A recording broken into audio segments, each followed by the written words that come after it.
Welcome to the Designated Drinker Show, the podcast that's raising the bar on craft cocktails. I am your host, Louise Solis, and with me is my very, very talented friend whose masterful cocktail talents are just pure music to my ears. She is the mixtress, DC Gina. That was a very lovely intro. You like that? Yes. Normally I am pitted against something. No. So I love this one. That was a good one. So, Gina, you know the month of April is known for a lot of things, right? We've got Easter, spring, April showers, which we know means May flowers. But it's also Earth Month, Stress Awareness Month, and Alcohol Awareness Month. So I'm wondering if there's a correlation between those two things, possibly. I'll take Earth Day for the win. April 22nd. Great. Thank you. So here's something else, though. Did you know it is also Jazz Appreciation Month? Isn't Jazz Fest this month in New Orleans? Or am I wrong? I feel like I'm right. You probably are. See, again, I only know things around drink festivals. There you go. Oh, can I get super hammered at Jazz Fest? Great. I love it. So Jazz Appreciation Month is also known as JAM. Oh. So you think about that? Yeah. So JAM is intended to stimulate and encourage people of all ages to participate in jazz, to study the music, attend concerts, listen to jazz, read books about jazz, articles about jazz, practice your jazz hands, or maybe just listen to this podcast that's going to be all about jazz. So it'd be jazzy, if It's you going to will. be jazz, jazz, jazz. I mean, I could do jazz hands. My There you kids go. aren't dance. You want me to give you one of those? I'll nail that. You're ready for jazz. Oh, I'm ready. Jam. I'm ready. You're ready for some jam. Wide five, everybody. Well, then you're lucky. You're lucky that you love a little bit of jazz, because today's designated drinker is the man behind Jazz Appreciation Month, which he introduced in 2001. He's renowned Curator Emeritus at the Smithsonian, a frequent Wall Street Journal contributor, an acclaimed speaker, ready for this, the esteemed Duke Ellington biographer, and a Grammy-nominated producer and author, the founder of the Smithsonian Jazz Masterworks Orchestra, and an accomplished musician himself. That's a mouthful. That's a lot. I needed to breathe between there. He's Dr. John Edward Hasse. Welcome to the show. Thank you so much. Welcome. It's a great honor to be with you both. Oh my gosh. So great. You don't look like you're old enough to do all of those things, so there you go. So yeah, we're rubbing elbows with a legend. I know. I love that. You're like, just who is this guy? I mean, I only get to see the short biography of you, and then like what you like and what you don't like, and then it's like a mystery who you are to me. So and I try not to look, because then I don't want to. Yeah. I'm supposed to play I don't know what's going on, which I don't, so it's more genuine, right? Yeah, but you see, when she's the master behind the bar, I don't know anything about that. And you see, There you make go. a good There you go. balance, like music, right? Right. So, before we go any further and get into all this name dropping you're about to do, John, let's talk about, I'd really love to talk about how your journey to becoming this jazz aficionado all started. Was jazz just in your blood, in your soul? Well, I started picking out tunes on the piano when I was about 5, and had about 14 years of classical piano lessons, and started a little jazz trio in high school. And by then I'd heard live jazz, and the bug just bit me. I thought, this is something new. Musicians creating music, new music, at the speed of thought. I love that. Music that had never been heard before, because they were improvising new melodic and rhythmic lines. And it just seized my imagination. And in college, I was lucky enough to study in New York City for 5-6 months with 2 esteemed jazz pianists, and kind of went from there. That's crazy. At 5, Gina, I think I was just eating crayons. Definitely, I was doing something disgusting. Picking out tunes on the piano. Yeah. Mine was to be like, bang, bang, bang, is best I would have. 100%. I was sitting in my father's restaurant, like in the corner someplace, playing with dough balls, because my parents had a pizza place in Queens. So maybe we were there at the same time, and I was like that kid that they're like, go in the back. I'm like, go in the back. That's amazing. Anyway, keep going. No, I just think about the fact that you just started at 5. Did you come from like a musical family then? Well, my parents told me much later that when they were youngsters, they both studied the violin. Oh. And when my dad practiced, the dog would howl along with him. And then my 3 older sisters all studied piano, and I'd fall asleep at at night to them practicing Mozart at our sturdy upright piano. And That's awesome. we didn't have a lot of money there for a while. There were 9 mouths to feed on one high school teacher's salary. Wow. But we did have a radio and played a lot of radio and a few records. And my mom said that when I was just a toddler, I would stand in the cradle, hold on to the railings, and sway back and forth to the music on the radio. So I guess it was kind of maybe in my blood, but also in my upbringing. Yeah, that's amazing. That is. Do you do any of that with your daughters? You play violin with your daughters? I'm terrible at music and singing, and I will never grace you with that horribleness that I produce from my mouth. So I will never do that. My daughters are like obsessed with that show Wednesday Addams, the new Wednesday show. So she plays the cello, so they're very interested in this cello thing. And I said, oh, okay. And I said, my daughters are like, they're only 8 and 9. And I started laughing at them. I was like, yeah, okay, we'll do it. And then they're like, Mom, did you ever see how big a cello is? I'm like, yeah, it's bigger than you. But yeah, they're like that. They're like, it's crazy. You have to learn the violin. I'm like, yep. So I feel like I have a lot of money coming my way of like, get this thing for us so we cannot do it. But I played the clarinet. you did? Yeah, can you imagine? Like jazz clarinet or clarinet? There's a difference? There's like jazz flute and flute. There's like jazz sax and then sax. I just look like a regular clarinet. I don't know. I was in middle school, and I can't even, my whole point is I just can't imagine that my mother let me start that, because that squeak and squeal when you first learn to play the clarinet, every kid goes through that. It's not easy. But yeah, I think I played for about probably, I guess, most of middle school, so that would have been 3 years. And then I've never touched one since. I studied clarinet as well. Did you? Clarinet, piano, and violin, and only stuck with the piano. Yeah. Those other two are, I think, much harder to learn. Yeah, I'm sure. Pursing your lips and, I don't know. It's a lot. It's a lot. Did you play any musical instruments? No. I begged my mother to join in 5th grade. I wanted to do flute or something, right? And I went for 2 4 morning school classes, and I was like, this is not for me, because it was way too early. Now, if it was at night, I would have excelled, but it was that morning thing. I just can't do it. But I don't know. My daughter went to chorus this morning, and I dropped her off, and she's like, she goes, I don't know, she loves it. So whatever, we'll see what happens. So John, I'll drop her off with John. Yeah, there you go. There you go. You'll have some lessons. Take this little girl. She'll like John to be our friend, though. Yeah, I know. She's very lovely and rude. So college, went through college all the way through college in music. I did. And what was the plan? Well, I wasn't sure then, but eventually when I got to graduate school, I wanted to become a college professor, like my dad was. And but I found there weren't teaching positions for me. So that's crazy. In not wanting to be unemployed, I applied for this program at Wharton, the business school of the University of Pennsylvania, and got in. There were 30 of us, recent PhDs in the humanities and social sciences, and they trained us in business, crash training in business. So daily courses in statistics, microeconomics, macroeconomics, management, finance, the whole thing. And I got a job at Procter & Gamble, the marketing gurus of all gurus, and was marketing Head and Shoulders shampoo. Yeah. He dabbled in my world. Yeah. Did you write the melody for that? No. But I think I know that song.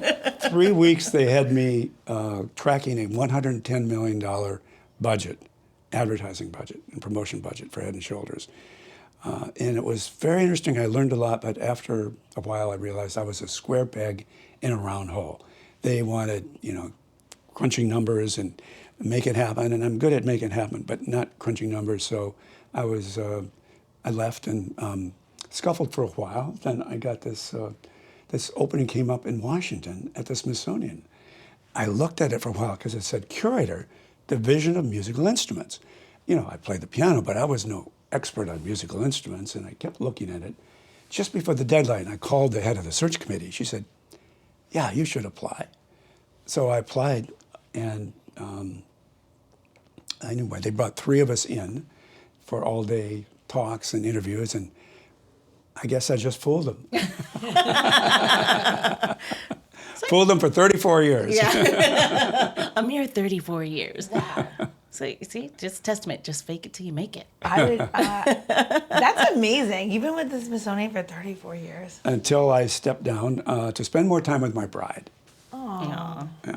That's lovely. Yeah. You recently married, or? We got married in 2016 after knowing each other a year. Oh, We look met at on that. Match.com. Oh, look Oh at my that. And we never would have met had it not been for that site. I wanted to spend more time with her. And so I stepped down. I'm still associate. I have an office. And I'm Curator Emeritus, but my schedule is completely my own, which is just great. What does emeritus mean? I was just going to say the same thing. What is the difference? It's an honorific. In the case of the Smithsonian, they can't take it away. It's a lifetime honor. And Wow. it means, in my case, I have an office, email, title, business card, keys, access to the museum, library privileges, all that stuff. But I don't have any real responsibilities. That's perfect. Pretty nice. So you get to go to the secret archives in the Smithsonian and like look at things if you want to? Yeah. Well, I would go with a colleague. Yeah. Of course, you can. I find that whole Smithsonian underground world to be the most fascinating thing ever. One of my friends works at Smithsonian as well, and I was like, "Wait, what is down there?" And he's like, "I can't tell you really what's down there. But it's very cool." I'm like, "Well, I want to be part of the very cool world." He's like, "That's not a tour." He's like, "You have to have a job there." I'm like, "Well, they don't have a bartender section at Smithsonian yet, but if they want to, I mean, they do have Julia Childs. I mean, they could have some bartender stuff. That'd be fun, right?"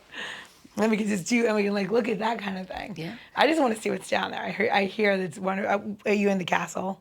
No, in the American History Museum. American history. Oh, even better. It's got the remodel, right? They just had the remodel. Yeah, and that's the museum with the First Lady's gowns, Julia Child's kitchen, Yep. the Muppets, the Yep. ruby slippers, Yep. Dizzy Gillespie's trumpet, George Washington's Revolutionary War uniform. All these national treasures are there. Yes. Were you excited? Can I ask you a question about like all music, or can we only talk about piano? No, it was a job as music curator. It was my decision to go mostly for jazz because I felt it was the most consequential, innovative, and vital musical tradition invented in the United States. But they gave me freedom to pretty much pursue what I wanted to, and that was another great thing about the job. Just great. Do you feel like I love jazz because it's like the underlying of a lot of hip hop music and rap and all like the melodies are like used in there and laid down. But like, so I find it very fascinating, like Lizzo, right? I find her very fascinating. And, she borrowed the crystal flute from the Library of Congress. Yeah. Right? Right. Now, the Smithsonian Library of Congress are separate, correct? They are. Yeah. So like, do you have like, here's my point of this whole thing. Well, I do love Lizzo in case she ever listens to this podcast, but do you find like that kind of like the fact that like, you have like these hip hop artists now and stuff like that starting to bring in more of, flutes and saxophone and stuff like that, right? Do you feel like there's like a new, like a renaissance of people listening to more classical and like jazz and like more like learning, like younger interest in the music? Yes, I think it's two things. It's, like everything else in our society, music constantly changes. And so back in the 60s or the 50s, let's say, if you were growing up, you'd probably gravitate either to rock and roll or maybe to jazz, which was pretty big back then. Yeah. And today, you'd be likely to gravitate to hip hop or maybe rap or some more recent style. So one could argue that hip hop has diminished the audience for jazz, but you could also argue that it's increased it because it's sampled Herbie Hancock and Sonny Rollins and all these great masters, and so people are curious about what came before. Yes. Yeah, and Esperanza Spalding, who's this wonderful bassist and composer and singer, spent some time at our museum, and she's eclectic. She works with all these genres of music. And she held John Coltrane's manuscript in her hands for A Love Supreme, his greatest composition. And she gasped. She practically levitated off the floor. She was so excited. And she was, to hold John Coltrane's manuscript, to hold Duke Ellington's manuscript in her hands, she said was like a privilege of her lifetime. Well, she would have you to thank for most of that Duke Ellington collection, correct? Well, I led the effort, but in a museum, practically nothing is a solo act. It takes a team or a village. Sure. And it was my privilege to work with so many great teams. But I guess I would say I started it. So how were you able to explain to our listeners? The other day he told me this little thing about Duke Ellington collection. Will you expound on that? How you came upon it? Sure. Well, Duke Ellington was born and raised in Washington. Spent his first third of his life here. Moved to New York and lived 50 years in New York City. He was, in my opinion, the greatest all-around American musician. Wow. Composer, bandleader, conductor, accompanist, arranger, orchestrator, musical thinker, and spokesperson. I mean, we've produced so many great musicians in this country, but I don't think anybody did all those things so brilliantly as Duke Ellington did. And in 1985, I heard that his archives were still available. Nobody had taken them. They were sitting in an unheated, unair-conditioned warehouse in Manhattan. Good Lord. And so a colleague and I went up to look at them, and there was mildew setting in some of the tape recordings. Some of the music had just been rifled through, and we thought, oh, this is a national treasure. It has to get into a safe repository. And then began a 3-year process of getting funding from Congress and acquiring it and dealing with the attorneys. Ellington Estate couldn't donate it because he owed back taxes to the IRS. Wow. So we ended up doing what's in the museum business called a, quote, bargain sale, where we came up with some of the value, you could say a purchase, and they donated the rest of the value. So a sale/donation. And it's been there since 1988, and people have come from all over the world to use that collection. Whitney Marsalis spent 2 days just looking at the scores, and one day I was standing over him, and he looked up at me and says, Duke. And he looks down, and he studies the scores some more, and he looks up and says, Duke! He was just blown away by being able to unlock the mystery of how Ellington composed for the various voices in his orchestra. Wow. Something that had not been possible before, because these scores were locked away. Nobody could get to them. And people have come from all over the world. There was a man from Moscow who had been wanting to come to the United States all his life. He couldn't until the Soviet Union fell, about 1991. Finally, he got permission to leave the country, went to New York, the jazz capital of the world, and then down to Washington to see what there was in Ellington. Came to our archive, and he asked if we had anything from Ellington's tour of the Soviet Union in 1971. We looked, we did. There was a 3-page handwritten letter that he had written to Duke, expecting never to see it again. Oh my he God. couldn't make copies because photocopiers were not available to individuals. He gasped, he stood up, he looked up at the ceiling, and he waved his arms and said, now this is an archives. I'll never forget that. Wow. That's amazing, right? Like you know, someone to keep all those things together, and like from, I don't ever want to see my cookbook stuff. It's like if I die and someone wants to like look at those recipes, good luck, because it's a disaster. It's a straight up disaster. It's everywhere. It's written on everything and every little scrap. That's amazing. Cookbooks. You mentioned cookbooks. I should tell you about Ella Fitzgerald's cookbooks. Yes. In 1988. Also, I love her, just so we know. Oh, Ella Fitzgerald. I mean, like some serious. I have some serious music of hers. I love her. You know, I think her appeal is almost universal. I've heard people say, I can't stand Sinatra, or I can't stand Miles Davis, or whoever. I've never heard anybody say, I can't stand Ella Fitzgerald. She cuts through all the genres, all ages, all categories. In 1988, she came to the museum to get an award from a local jazz festival, and I had the occasion to meet her backstage, and we locked eyes and just really connected right away. And Were you smitten? yeah, I was. And I wrote her a letter the next year. I said, we can't obviously put you on display, but we'd like to honor you, and we'd like to request you donate some of your archives and memorabilia. Didn't hear anything. I forgot that I'd even written the letter, and 6 years go by. 1996, she dies. 6 weeks later, I get a call from a man in Los Angeles, says he's her attorney. Would we be interested in Ella Fitzgerald's archives? Would we? I said. And so Wow. 3 of us flew out there, and they wanted us to go through everything of hers in her office, in her home. And there in the living room was a little end table. There was a drawer that was kind of stuck. I kept pulling on it, and all these papers popped out. There in the back of the drawer was a number 10 business envelope to Ella Fitzgerald from the Smithsonian. No. And I thought, well, who wrote her from the Smithsonian? I pulled out the letter, opened it. It was my letter. She never answered, but she didn't throw it away. And she told her lawyer she'd like her things to go to the Smithsonian. So you never know the power of a single letter. It turned out she had this huge cookbook collection, but she didn't cook.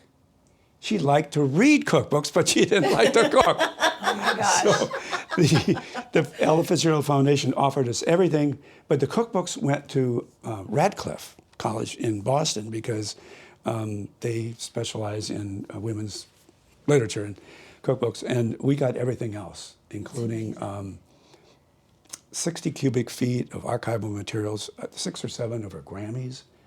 Wow. This beautiful coat by Don Loper, and her white horn-rimmed glasses, and just lots of cool stuff. And we've had a couple of exhibits on her at the museum. That's amazing. She's forever. Ella's forever. That's amazing. Oh, that's so cute. Yeah. Ella's forever. This might not sound appropriate, but it was meaningful to me. I actually named my black lab. If everyone knows on the show or listens to the show, I have labs. And Charlotte's sitting right here on the floor. So if it's heavy breathing, it's not me. It's Ella. I mean, it's Charlotte. Ella, when I rescued my first little black lab, her name was Nalu. I lived in Hawaii, and I was like, that means wave in Hawaiian. I was like, might have a dog named Wave. So hanging out with her about 30 minutes trying to figure out her name, and I decided I really wanted a really strong black woman's name. So I named her Ella after Ella Fitzgerald. I don't know if her whole family would find that as an honor, but I did. That's pretty funny, actually. Yeah. She's lovely. I mean, I can't even imagine like how you what a day, right? So just walk in like, oh, let's just like think about the music and like separate it note by note. Like that's wild. So you compose, right? Is that right? No, I've written a couple pieces, but I would never agree to the term composer. No. So wait, I'm sorry. Didn't you say that he leads? Am I wrong? Well, he was founder of the Smithsonian Jazz Masterworks Orchestra, though. Oh, okay. So you're the conductor. No, right? No, just founder. I came up with the idea and made a case for it and helped the museum lobby Congress to get funds and authorization to start it, and oversaw it. Its concerts, its fundraising, its program booklets, all that stuff for about 9 years. Wow. And it has, since 1991, performed all around the world. In Egypt, in front of the Sphinx and the pyramids, in Moscow, in Tokyo, the Monterey Jazz Festival, the Apollo Theater in Harlem, all over. It's really a national treasure. Absolutely. That's amazing. Yeah. Why have I've never done that. I feel like you live in Washington and you miss it. Yeah. Like it's so much going on all the time, and majority of things in Washington D.C. are free, and like when it comes to like the arts and stuff like that, or like it's very nominal amounts of money. Yeah. And like you forget that like you can do all this stuff. We just take here. it for granted. You really do, because when you go to like anywhere else, even New York City, wherever, you're paying to see all these things. Well, it's also because you go to those other places with intention. You're going to get here. We live our life day to day. And I am absolutely equally guilty of that, of overlooking national treasures, as you put it, absolutely, that we could easily do on a Tuesday night, if we went, Yeah. Wednesday night. Yeah. You know what else I like to do on a Tuesday or Wednesday night? A tip. I love your tips and tricks on those nights. So what you got today, Gina? So kind of excited. It's finally spring. I'm feeling good about it, but it's going to sound silly, right? I want you to go get something at a camp. Interesting, right? So welcome to the world of the loganberry. Now, the loganberry is, it's used traditionally in Chinese and Thai cooking, and it's like really quite lovely. But what it's really also used for is in medicine, in traditional medicine. And they call it, it's got a secondary name, rough dragon vine. And what it looks like, a lot like a lychee, right? You're like, oh, I see it before. It's a lychee, lychee, tomato, whatever. But normally it has like a black pit in there, like a little bit of fruit. So it does look like an eyeball, which is kind of a little disturbing, but I kind of love it in the same sense. But what's amazing about this fruit is that it is not like the lychee. It's not perfumey and sweet, which I totally love. This is its own fruit, and really what it's like, it's like, a little bit musky and tart, and kind of eats much, like a water chestnut. But how we use it in cocktails is muddling it, and you're gonna just use that flavor profile that comes from it, and it pairs really, really lovely with our friend, the lime. Now, lime season is now. You're in your grocery store and you see that limes all of a sudden are $5 for $1. Oh my gosh, it's lime season. So these two little guys together, delish. You can use it in cocktails like that, cooking.